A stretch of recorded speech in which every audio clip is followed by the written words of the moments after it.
They tell you in the schola that obedience is the purest form of faith. They drill it into your skull with catechisms and punishment detail until the words become as automatic as breathing. The Emperor protects those who obey. Doubt is heresy. Hesitation is cowardice. The Commissar's word is law made manifest through the divine authority of the Golden Throne itself. I believed every word of it once, with the fervor of youth and the certainty that comes before you've seen what the galaxy really is. I stood at attention in my freshly issued flak armor, and thought I understood what duty meant. I thought I knew what sacrifice was. I was a fool, of course, but that realization would come later, purchased at a price I'm still paying. My name was Trooper Valen Corps, 3rd Platoon, 2nd Company, 88th Cadian Regiment. The was matters because I'm not certain what I am anymore. Not really. The records still list me as living. My identification tags still carry my serial number. But something fundamental changed in the mud of Greyhold Station, something that hollowed me out and filled the empty space with a kind of cold certainty that feels nothing like the faith they taught us. I'm writing this because I need someone to understand, even if that someone is just what a Vertic priest eventually recovers this data slate from my corpse. I need to explain why I disobeyed Commissar Trent's direct order, why I'm still alive when better soldiers are feeding the carrion birds, and what I learned about the Imperium's justice in the weeks that followed. It started on the 37th day of the Greyhold campaign, though the roots go deeper if I'm being honest. We'd been fighting the greenskin infestation for 5 weeks, pushing them back meter by bloody meter through industrial complexes that had turned into vertical labyrinths of rust and ruin. The orcs had infested the upper levels like vermin, and every floor we cleared just meant more floors above, waiting to collapse on our heads. The air tasted of propellant residue and the sweet, sick smell of bodies rotting in places we couldn't reach, a constant presence at the back of your throat that made every meal feel like desecration. You learned to ignore it after a while, the same way you learned to ignore the screaming from the Medicae tents and the sound of bolters delivering the Emperor's mercy to men too damaged to save. Commissar Trent was new to our regiment, assigned after our previous Commissar took a rocket to the face during the landing assault. Trent was young for a Commissar, couldn't have been more than 30 standard years, but he carried himself with the rigid certainty of someone who'd never questioned an order in his life. Tall, thin, with a face like chipped granite, and eyes that seemed to look straight through you to catalogue your sins. He wore his greatcoat immaculately, despite the mud and blood that covered everything else, and his bolt pistol gleamed with the kind of care that spoke of religious devotion. We'd heard the stories about him before he arrived, whispered in the moments between firefights. Trent had executed 43 soldiers in his previous posting for various infractions ranging from cowardice to insufficient enthusiasm in battle. The number stuck with me because someone had carved it into the side of a supply crate as a warning. 43 souls sent to face the Emperor's judgment before their time. He was watching us constantly. That was the thing that wore on your nerves like grinding gears. You'd be checking your Lazriffel's charge pack and feel those eyes on you, assessing, weighing, finding you wanting. Throne, he made roll call feel like a tribunal. Every morning we'd stand in formation while he paced the line, sometimes stopping to examine a soldier's equipment, running his gloved fingers along the barrel of a Lazriffel or testing the straps of a flak vest. He never smiled, never showed anything but that cold evaluative stare. When he found something unsatisfactory, a spot of rust, a loose buckle, a moment's inattention, he'd simply note the trooper's name in his leather-bound ledger. We never knew what happened to those names, but the soldiers he marked tended to draw the worst assignments: point duty, tunnel clearing, advanced scouting in areas where the greenskin snipers liked to practice. The 37th day dawned grey and bitter, with sleet coming down like frozen needles to turn the mud into something approaching liquid ceramite. We'd taken the Manufactorum complex the day before, a hollow victory that cost us 60 soldiers for 3 floors of rusted machinery and orc corpses. High Command wanted us to push forward immediately, to press the advantage while the Xenos were disorganized. Trent had called the company together for what he termed a motivational address, which meant we stood shivering in the rain while he reminded us that our lives belonged to the Emperor and that death in his service was the greatest honor we could achieve. Standard commissariat rhetoric, but something in his tone that morning felt sharper, more eager. He wanted to prove himself, I realized. Wanted a victory dramatic enough to secure his reputation and maybe earn him a posting somewhere less muddy and miserable. The order came down at mid-morning. 3rd Platoon would lead the assault on the adjacent Hab block, a 15-story structure that intel suggested housed an Orc command post. We were to advance across 200 meters of open ground, breach the main entrance, and secure the ground floor for follow-up forces. Simple, suicidal, but simple. Lieutenant Vass, our platoon commander, had protested quietly, pointing out that the approach offered zero cover and the Orcs would cut us apart before we made it halfway. Trent had stared at him for 10 full seconds, I counted, because everyone was counting, holding their breath, then said very clearly that the Emperor's will was not subject to debate and that Lieutenant Vass would lead from the front to demonstrate his faith. Vass was a good officer, the kind who knew his soldiers' names and actually seemed to care whether we lived or died.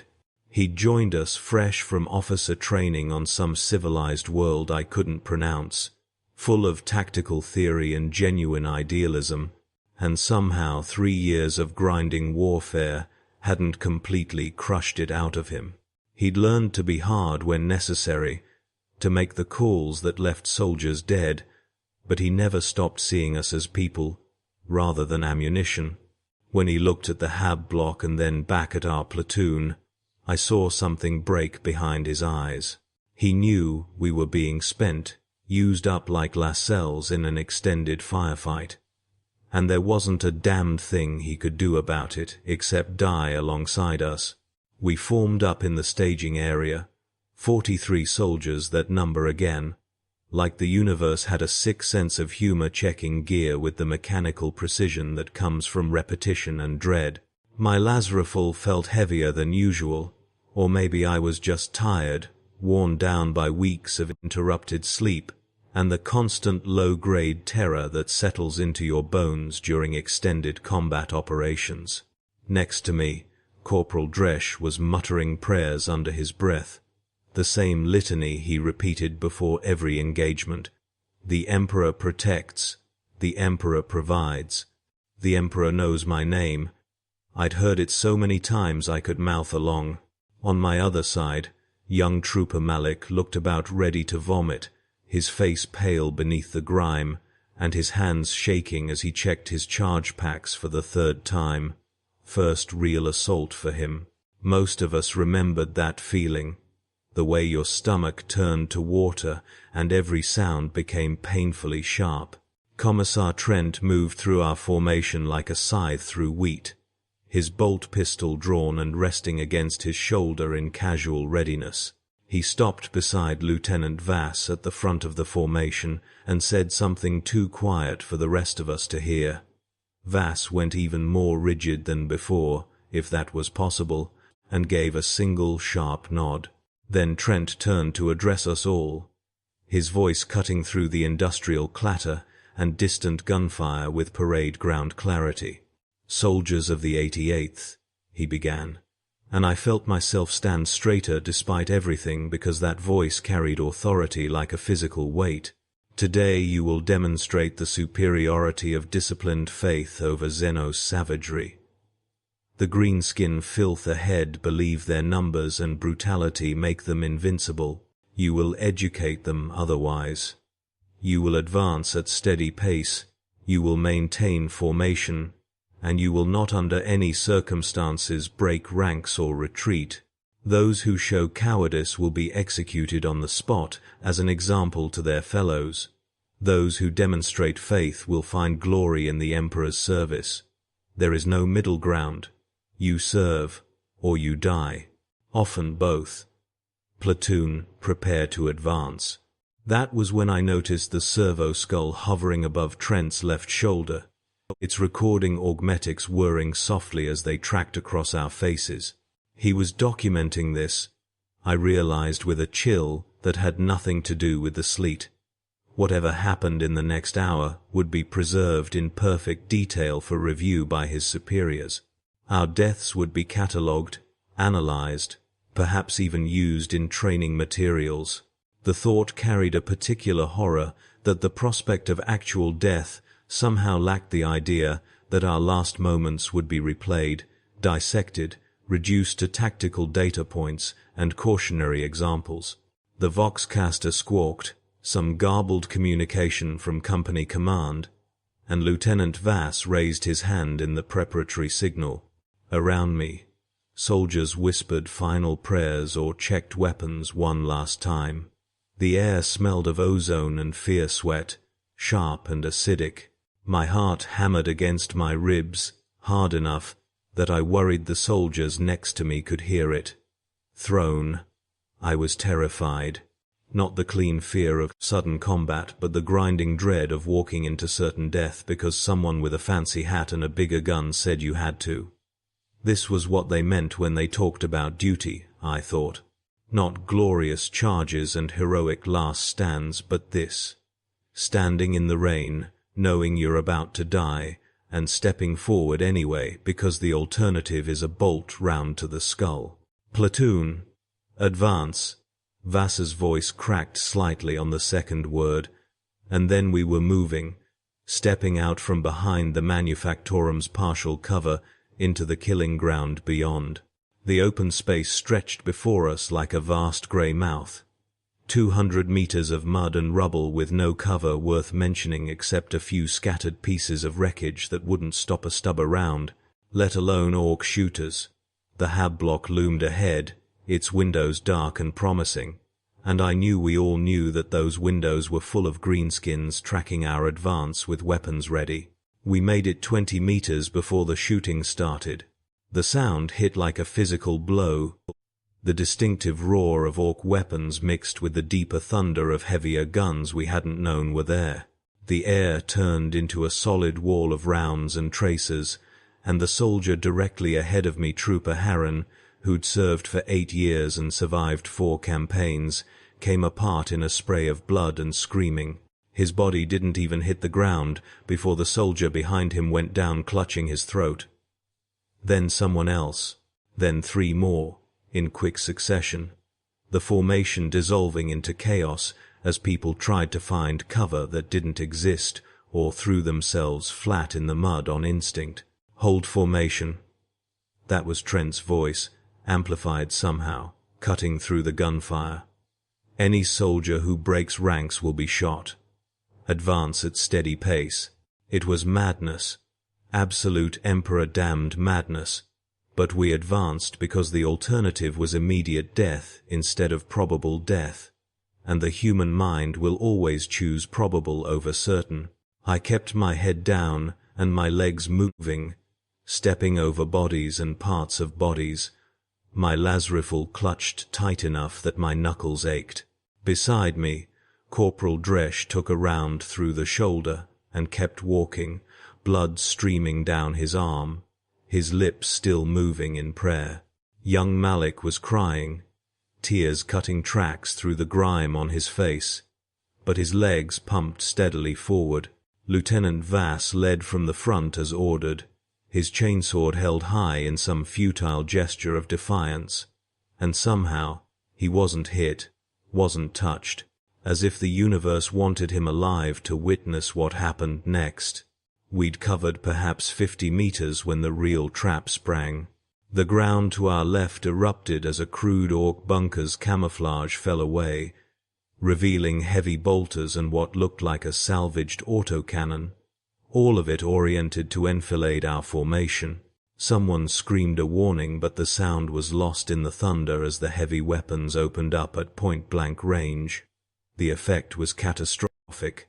Soldiers were cut in half, literally bisected by high-caliber rounds that sent body parts spinning through the air in arcs of blood and bone. The trooper to my immediate right simply vanished from the chest up, replaced by pink mist. I felt something wet hit my face and didn't want to think about what it was. The formation broke. No amount of discipline or faith could hold against that kind of firepower at that range. Soldiers scattered, some trying to run forward toward the dubious cover of the hab block, others turning to flee back toward the manufactorum, most just throwing themselves down and praying the mud would swallow them. I dove behind a piece of wreckage, the chassis of some industrial hauler, half melted by plasma fire, and tried to make myself as small as possible while rounds sparked and whined off the metal above my head.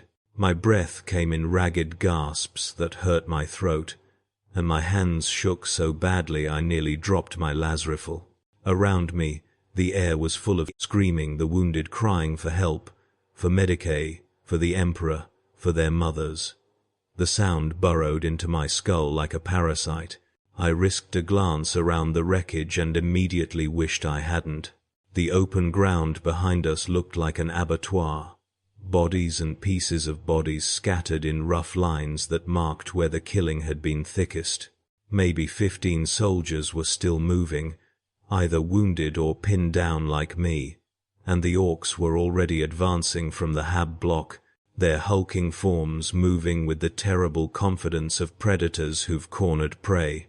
They were making sounds I can only describe as laughter, a harsh barking that mixed with their war cries into something that bypassed reason and went straight for the hindbrain. I'd fought greenskins before, but something about that sound in that moment made them seem less like Xenos and more like embodied slaughter, death given crude form and set loose to hunt. That was when I heard the bolt pistol. The sound was distinct, even through the cacophony, the sharp crack of mass-reactive rounds detonating. I looked back toward our staging area and saw Commissar Trent standing in the open, his greatcoat billowing in the wind like some kind of theatrical prop, and he was executing the soldiers who'd fled, just walking up to them where they cowered or lay wounded and putting a round through their skulls with mechanical precision. The servo skull hovered beside him, documenting everything. One shot, one kill. Move to the next. His face showed no emotion, no anger or disgust or even satisfaction. He could have been performing equipment maintenance for all the feeling he displayed. Trooper Hask, who'd served 2 years and survived wounds that should have killed him twice, was actually begging on his knees when Trent reached him. The Commissar said something I couldn't hear, and Hask started to respond, and then his head snapped back and he toppled over, the back of his skull gone. Trent was already moving to the next one. Behind him, I could see figures in the distance, other companies or maybe higher command, just watching, just letting it happen. Something broke in me then, or maybe something finally clarified. The Emperor protects, they'd taught us. Duty above all else, obedience is faith made manifest. But watching Trent murder wounded soldiers while greenskins closed in on those of us still fighting, I understood with sudden painful clarity that the Imperium's machinery didn't care about protection or faith or even victory. It cared about order, about systems and hierarchies and the preservation of authority regardless of cost. We weren't soldiers to them. We were components, expendable parts in a machine so vast that individual lives registered as nothing more than statistical noise. The vox bead in my ear crackled, Lieutenant Vass's voice strained but clear. All survivors, fighting withdrawal to rallying point Gamma. Move in pairs, covering fire, Get out now. It was a direct order, a lifeline, a chance to survive. But it contradicted Trent's command to hold position and maintain formation. For perhaps 5 seconds I crouched behind that wreckage, my mind frozen between competing imperatives drilled so deep they felt like neural programming. Obey the Commissar or obey the officer. Follow the rule or survive the moment. Choose death by greenskin or death by bolt pistol. Then I heard Malik screaming somewhere to my left, the sound of a young soldier dying hard, and I made my choice. I broke from cover and ran, keeping low, angling toward the Manufactorum, while firing short bursts behind me at nothing in particular, just praying the muzzle flash and noise would make the orcs hesitate for a second. Other soldiers were running too, maybe 10 of us converging on the fallback point where Lieutenant Vass stood waving us in with his chainsword. His left arm hung useless at his side, soaked in blood, but he was still moving, still commanding, still trying to save whoever he could. I'd covered maybe 30 meters when I heard Trent's amplified voice again. Trooper Corps, halt immediately. That is a direct order. I didn't stop. Couldn't stop. My legs kept pumping, my lungs burning with the effort, and all I could think was that I'd rather die running than kneeling. Behind me, I heard the bolt pistol fire again, and felt the wind of a round passing close enough to my head that I smelled the propellant. He'd missed. Commissar Trent, with his perfect scores and his ledger of executions, had missed a running target. Some distant part of my mind registered this as significant, as the first crack in his facade of divine authority. But mostly I was just grateful to still have a head. I made it to the rallying point and threw myself behind the wreckage alongside 7 other survivors.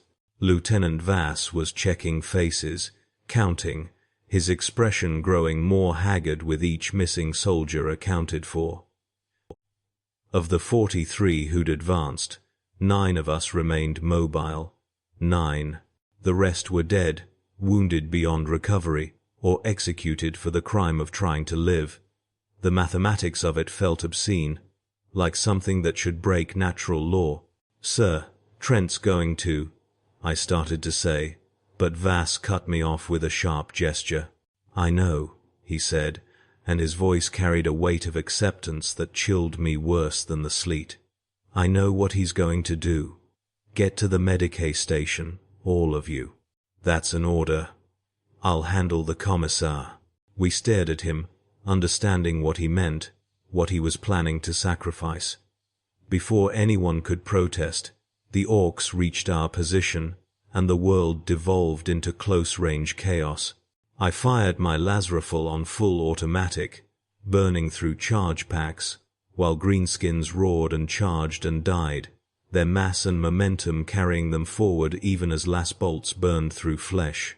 One got close enough that I could smell it, a reek of fungus and sweat and something chemical, before Corporal Dresch put a burst through its face at contact range.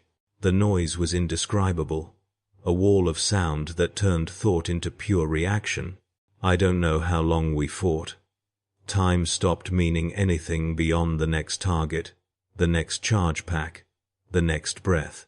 When the greenskins finally fell back, not routed, just deciding we weren't worth the effort, I found myself on my knees in the mud, my hands shaking too badly to reload, my throat raw from breathing air that tasted of burning. 6 of us remained. Lieutenant Vass was gone, disappeared somewhere in the fighting. Corporal Dresch had a chunk torn from his side and was trying to pack the wound with battlefield dressings while maintaining a smile that fooled no one. The others were in similar states of controlled disaster. We limped back toward the company lines, supporting the wounded, moving like broken things. The sleet had turned to actual rain, heavy drops that washed blood from armor and turned the ground into a sucking morass that fought every step. I was so tired I could barely think, running on autopilot and whatever chemicals the human body produces when pushed past reasonable limits. All I wanted was to collapse somewhere dry and sleep for a year, to let unconsciousness take the memories of the last few hours and bury them somewhere I wouldn't have to look at them. That fantasy died when we rounded the Manufactorum corner and found Commissar Trent waiting. He stood in the center of the cleared area, his greatcoat somehow still immaculate, his bolt pistol held at his side, and his face carved from ice. The servo skull hovered at his shoulder, its recording devices focused on us with predatory intensity. Behind him, I could see other soldiers from different platoons, drawn by whatever instinct makes humans gather when authority is about to demonstrate its power. No one spoke. The only sound was rain hammering on metal and the distant thunder of ongoing combat. "Trooper Valancourt," Trent said, his voice pitched to carry. "Step forward." My legs didn't want to move, but Corporal Dresch gave me a gentle push, and I found myself stumbling into the center of that human arena, facing the Commissar across 5 meters of mud and judgment. Up close, I could see that his eyes were gray, the colorless gray of bureaucratic forms and execution chambers, and they held no more warmth than stone. "You disobeyed a direct order," Trent continued, "and it wasn't a question. I commanded you to halt. I commanded the platoon to hold formation. You fled.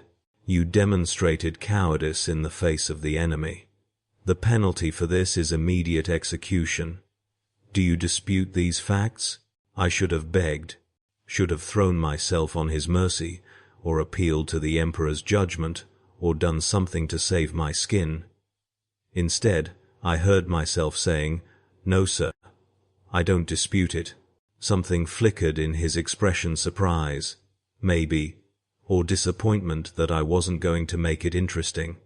"You understand that by your own admission, you merit death." "I understand that by the Commissariat's regulations, I merit death," I said, and I was amazed at how steady my voice sounded. "I understand that I disobeyed your order, but I don't understand how following that order would have served the Emperor better than surviving to fight another day." 34 soldiers are dead, sir. 34 who could still be serving if we'd withdrawn when the tactical situation became untenable. The gathered soldiers made sounds, quickly suppressed. You didn't question a commissar's judgment. You didn't argue with divine authority. But I was already dead, wasn't I? The bolt pistol at Trent's side might as well have already fired. So, I kept talking, letting the words spill out like a confession at a shrine. "Lieutenant Vass gave us a valid tactical order to withdraw," I continued. "I followed the chain of command. I made a choice to preserve Imperial assets for future deployment rather than die for no strategic gain. If that's cowardice, then I'm a coward. But I think it's just survival, sir. And I think the Imperium needs soldiers who can tell the difference." Trent's face had gone very still, very cold, and I knew I'd crossed some line from which there was no return. He raised the bolt pistol with mechanical precision, the barrel aligned with my forehead, and his finger moved to the trigger. The servo skull adjusted position slightly, ensuring a perfect recording angle. This was it, then. This was where my service ended, not in glorious battle, but executed in the mud for the crime of wanting to live. "Commissar Trent." The voice came from behind him, sharp with authority that matched his own. "Lower your weapon." Trent's aim didn't waver, but his eyes shifted fractionally. I risked a glance past him and felt my heart stutter. Lord Commissar Hahn stood at the edge of the cleared area, flanked by 2 other commissars I didn't recognize, and a handful of officers whose rank insignia marked them as regimental command. Hahn was old, maybe 60 standard years, with a face like weathered leather and eyes that had seen more death than I could imagine. He was legend in the 88th, a man who'd served 40 years and earned decorations that took up 3 lines in the regimental history. When he spoke, Even other commissars listened.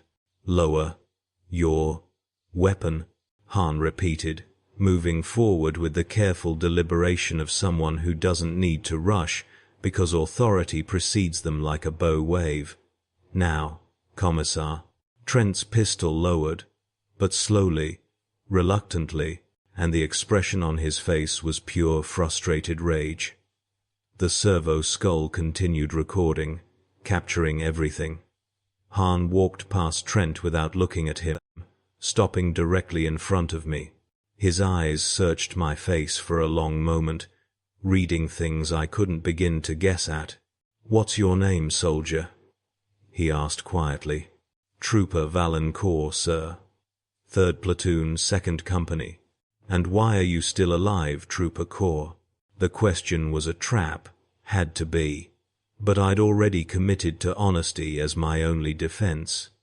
"Because Lieutenant Vass ordered a fighting withdrawal, sir. And because I chose to follow that order instead of Commissar Trent's command to hold position." "You chose to disobey a Commissar's direct order?" "Yes, sir." "That's a capital offense. You understand this?" "Yes, sir." Han nodded slowly, then turned to face Trent. "How many soldiers did 3rd Platoon lose in this engagement?" Trent's jaw worked for a moment before he answered. 34 killed in action, sir. 9 survived the initial contact. 3 died during withdrawal. 34 dead, Han repeated softly, and something in his tone made the number feel heavier, more obscene. "And how many soldiers would have survived if the platoon had withdrawn when Lieutenant Vass gave the order?" "That's impossible to determine, sir. Speculation serves no purpose. Humor me." Trent's face tightened further. "Potentially 15 to 20. But they would have survived through cowardice and dereliction of duty. The commissariat cannot." "The commissariat," Han interrupted, his voice sharp enough to cut, "cannot function if we execute every soldier who demonstrates tactical intelligence. Courage is not the same as stupidity, and duty does not mean suicide for its own sake. You ordered these soldiers to advance across open ground into prepared positions with inadequate support. You maintained that order even after the tactical situation clearly demonstrated it was unsustainable. And when your soldiers quite reasonably chose survival over senseless death, you executed them for cowardice. I executed them for disobedience." Trent shot back, some heat entering his voice now. "For breaking formation in the face of the enemy. For failing to demonstrate faith in the Emperor's protection. The regulations are clear, sir. The regulations exist to maintain discipline and effectiveness," Han said, "not to satisfy personal quotas of executions. I've reviewed your service record, Commissar Trent. 43 soldiers executed in 18 months. That's not discipline. That's zealotry masquerading as duty, and it's a luxury we cannot afford." He turned back to me, those ancient eyes seeming to see straight through my skull into the exhausted, terrified thing cowering inside. "Trooper Corps, you will return to your unit and continue your service. You are not being punished for your disobedience because, after reviewing the tactical data and witness statements, I've determined that you made the correct choice given the circumstances. Sometimes survival requires us to weigh competing orders and choose the one that best serves the Imperium's interests. Today, you chose correctly. Dismissed." I stood there, unable to process what had just happened. Pardoned. I'd been pardoned. The certainty of death that had settled over me like a shroud was suddenly gone, replaced by the dizzying possibility of continued existence. I managed a salute that was probably completely wrong and stumbled away before anyone could change their minds, before reality could reassert itself, and the bolt round could find my skull after all.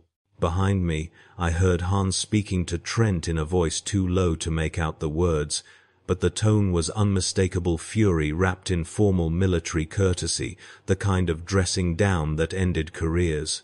The servo skull continued recording everything, and I wondered what that footage would show when reviewed by the people who made decisions about commissars. I didn't dare hope Trent would face real consequences. The commissariat protected its own, and a junior commissar with Hahn's endorsement might face reprimand, but would ultimately continue his career, continue finding soldiers to execute in the name of discipline and faith. The next 3 days passed in a blur of continued fighting and exhaustion. The 88th pushed forward, taking the Hab block and the structures beyond through grinding urban combat that chewed through soldiers like an industrial grinder. I fought mechanically, taking orders, pulling triggers, trying not to think about the fact that I was alive when better people were dead. Corporal Dresch succumbed to infection from his wounds on the second day, despite the Medicae's best efforts. By the third day, I was the last survivor of the original 43 who'd made that suicidal advance. The mathematics of that felt important, significant in some cosmic sense I couldn't articulate. On the fourth day, Commissar Trent disappeared. No one seemed to know where he'd gone or why.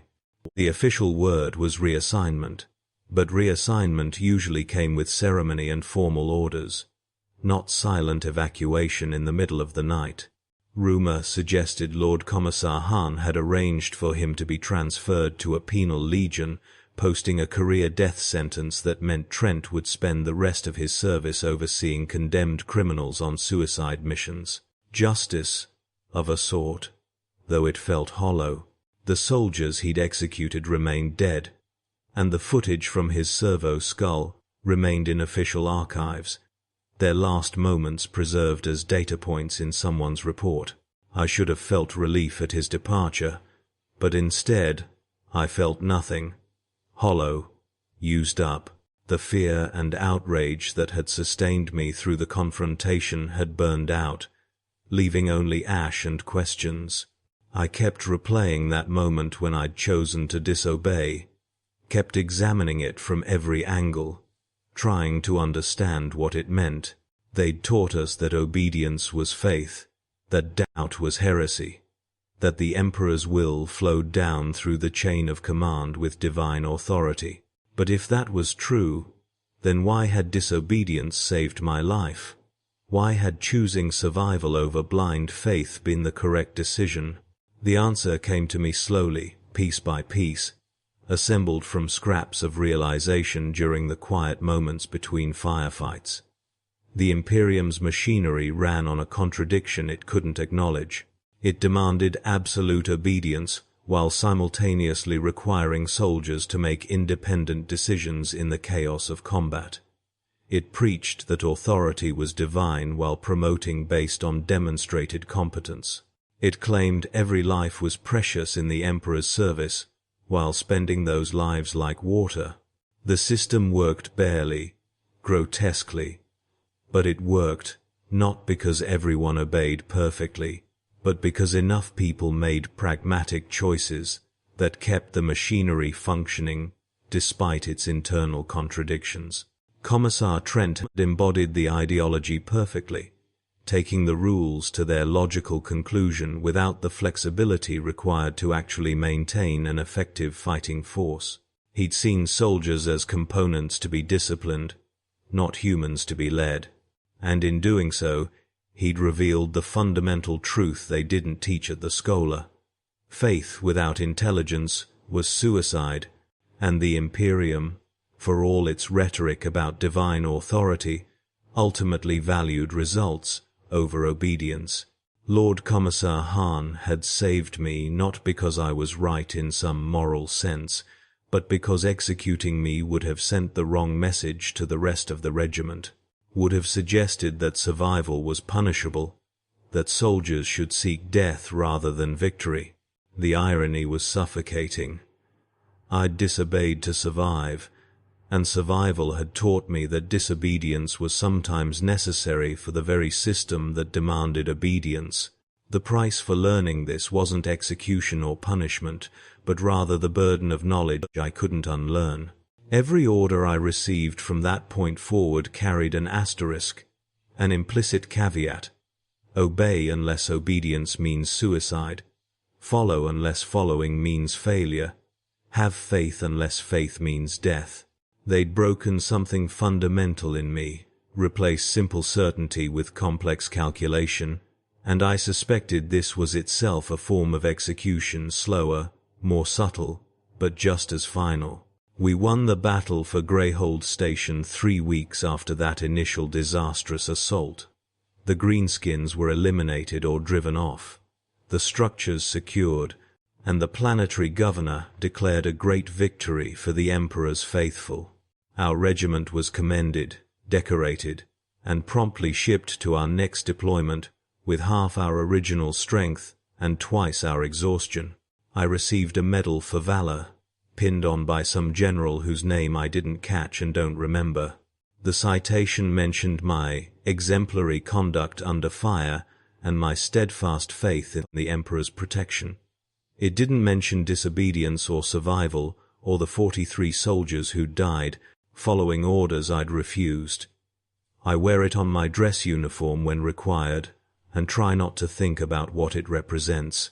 They promoted me to corporal 4 months later, after I demonstrated sufficient tactical initiative in a series of engagements where initiative mostly meant not dying stupidly.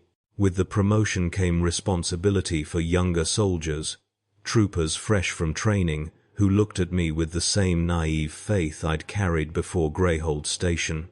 I found myself teaching them the same catechisms and regulations I'd learned, the same absolute obedience and divine authority, because that's what the manual prescribed and what the Commissars expected.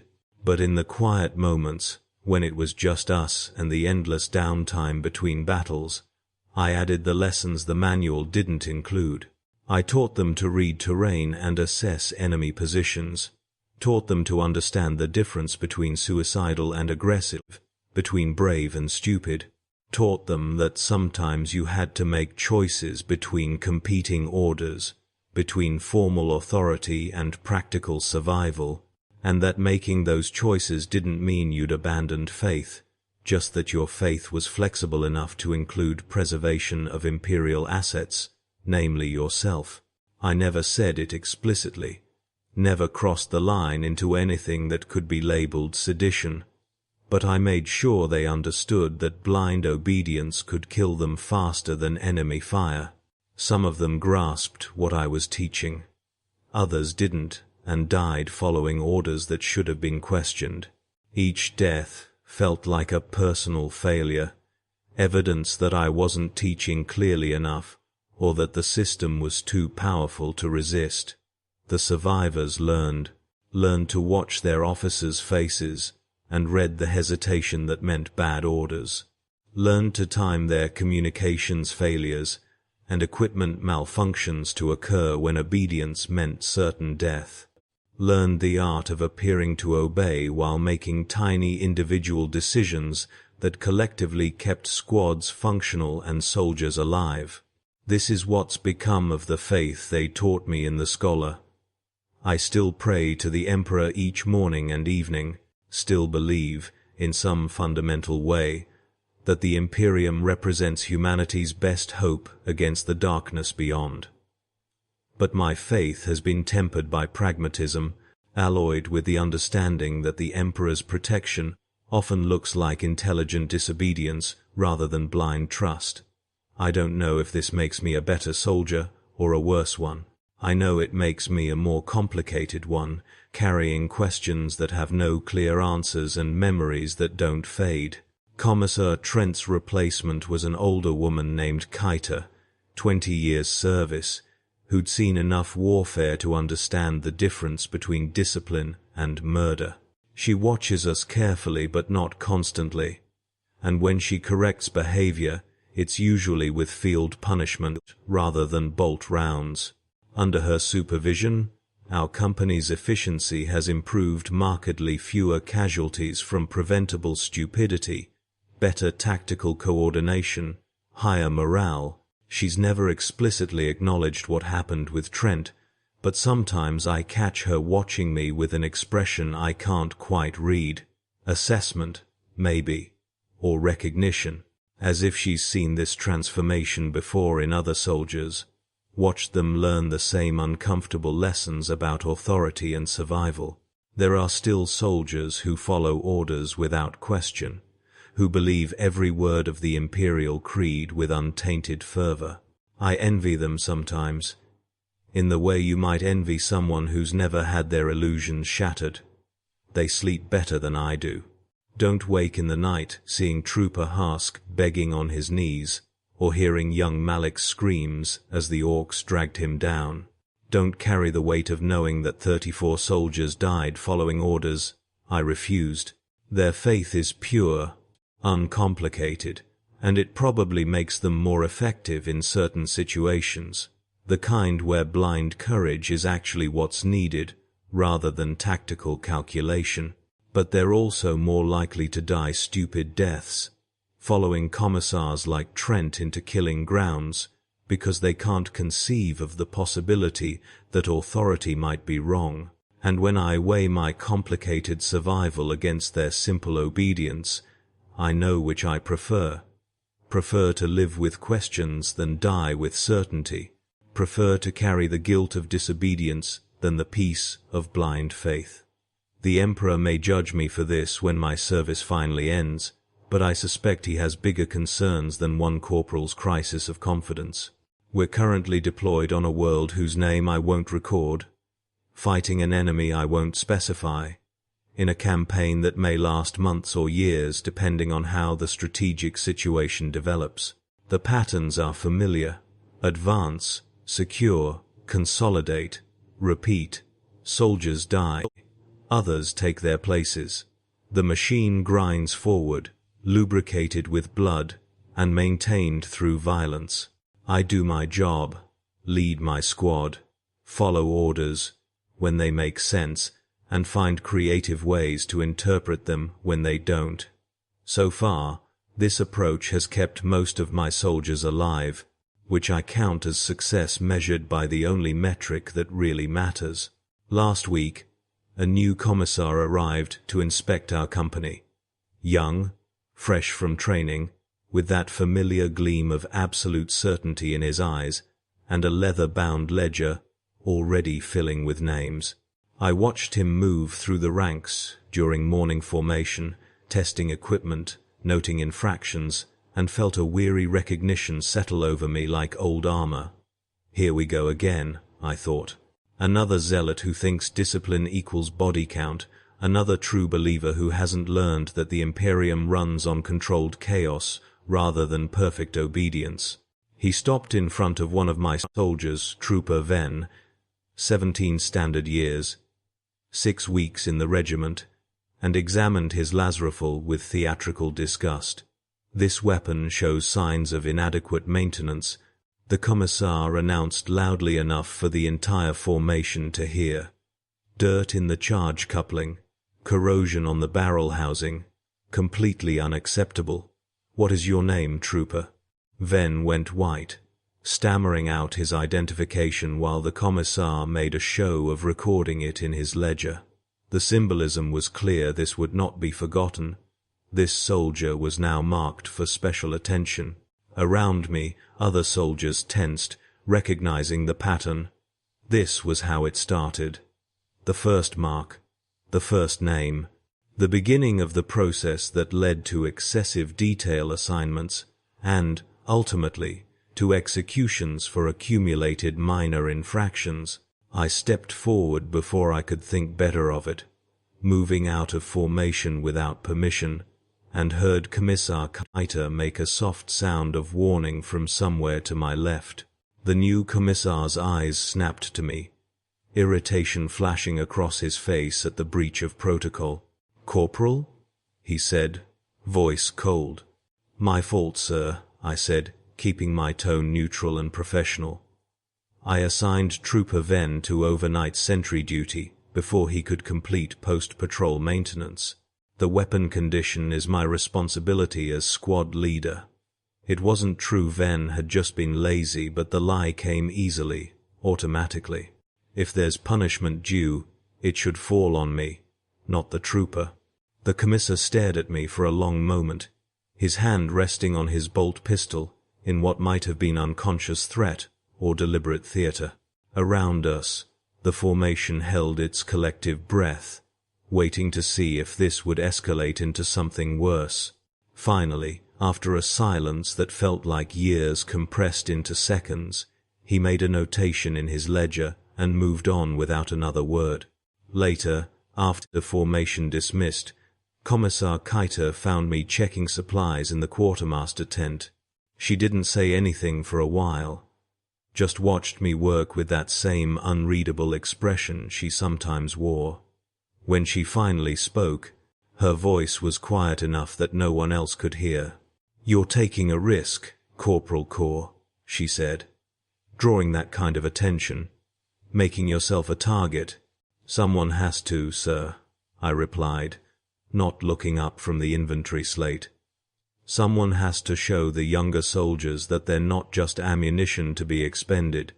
And if he decides you're insubordinate, if he puts your name on his execution list—" I did look up then, meeting her eyes directly.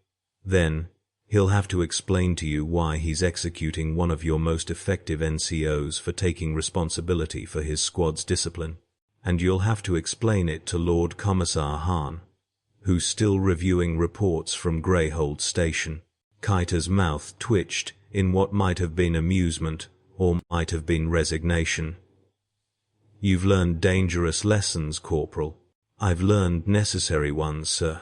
She nodded slowly, turning to leave, then paused at the tent entrance. "For what it's worth, I think you made the right choice at Greyhold Station, but right choices don't always protect you from consequences. Watch yourself." That conversation was 3 days ago, and I'm writing this now because I suspect the consequences Kaiter warned about are coming due. The new Commissar has been watching me with increasing intensity, making notes in his ledger whenever I interact with my squad in ways that show them too much consideration or flexibility. He's building a case, accumulating evidence of insufficient discipline or unauthorized initiative or whatever charge he thinks will stick. I've seen this pattern before, lived through it once, barely, and learned that survival sometimes requires disobedience. So I'm documenting this account, leaving a record of what happened and why, in case the next confrontation doesn't end with a pardon. If you're reading this, I'm probably dead executed for insubordination, or killed in combat, or disappeared into some penal legion where names and stories don't matter anymore. That's fine. I've made my peace with mortality in the way all long-service soldiers eventually must. But I want someone to understand that the disobedience they'll cite as justification for my execution was itself an act of faith. Faith that the Emperor values soldiers who think as well as fight, who preserve Imperial resources rather than waste them, who understand that sometimes the most loyal service looks like quiet rebellion against the system's worst instincts. The price for disobeying a Commissar's command should have been my life, paid in full on the mud of Greyhold Station. Instead, I got years of complicated survival, time enough to learn that obedience and faith aren't always the same thing, that the Imperium's machinery runs on contradictions it can't acknowledge. I've paid for that lesson in different currency, in sleep, lost to nightmares, in guilt that doesn't fade, in the burden of teaching younger soldiers that their lives have value beyond their deaths. Whether that's a fair price or a cheap one, I honestly can't say. What I can say is this: I would make the same choice again, would disobey the order, survive the confrontation, carry the weight of complicated knowledge, because the alternative blind faith that leads to stupid death serves no one but the kind of authority that demands sacrifice without strategy, obedience without intelligence. The Emperor needs soldiers who can adapt, who can read situations and make hard choices, who value victory over ideological purity. If that makes me a heretic, then heresy looks a lot like pragmatism from where I'm standing. The rain has started again, the same cold needles that fell during that first doomed advance. I can hear soldiers moving through the camp, preparing for tomorrow's operation, and somewhere in the distance a commissar is lecturing about duty and faith, and the Emperor's protection. The words are familiar, comforting in their repetition, and I know that most soldiers hearing them will nod and believe and follow orders when they come. That's how it should be, probably. The system needs believers to function, needs soldiers who don't question every command, but it also needs soldiers who question enough, who understand when blind faith becomes blind stupidity, who'll make the hard choice to disobey when disobedience is what keeps the Emperor's armies functional. I don't know if the Imperium has room for both kinds of soldier, or if the contradiction will eventually tear the whole edifice apart. I just know that I'm one of the questioners now, marked by experiences I can't undo and knowledge I can't forget. The data slate is almost full, and I've said everything I know how to say. If you've read this far, you understand why I am the way I am, why I protect my soldiers with creative interpretations of regulations, why I teach them to think as well as fight, why I'll probably die with my name in some commissar's ledger as an example of what happens when soldiers value survival over submission. It's not a glorious fate, not the heroic martyrdom they celebrate in regimental histories, or the noble sacrifice that earns commendations. Just a corporal who learned to be complicated, who couldn't return to simple faith after glimpsing the machinery's interior workings. But it's my fate, chosen through 100 small decisions that started with one big one. The choice to disobey Commissar Trent's command and survive when I should have died. I've never regretted it. Not once, despite everything. And that, perhaps, is the real price, not death or punishment, but the knowledge that you'd do it all again, that you've fundamentally changed in ways that make you incompatible with the system you serve. You become a ghost in the machine, necessary but unacknowledged, serving faithfully while quietly undermining the very authority that gives your service meaning. The Emperor protects, they taught me, and perhaps he does, in his own way, by ensuring that enough soldiers like me survive to teach others that protection sometimes means thinking for yourself, that faith without intelligence is suicide, that the greatest loyalty sometimes looks like betrayal to those who can't see past ideology to strategy. I'm Corporal Valancourt, and I disobeyed a commissar's command. This is my testimony, this is my confession, this is my justification for the price I paid and the cost I'm still paying. Make of it what you will. The Emperor judges us all in the end, and I suspect his accounting is more sophisticated than any commissar's ledger. Time to prep gear for tomorrow's advance. The Emperor protects, duty endures, life continues. At least until it doesn't. For the Imperium,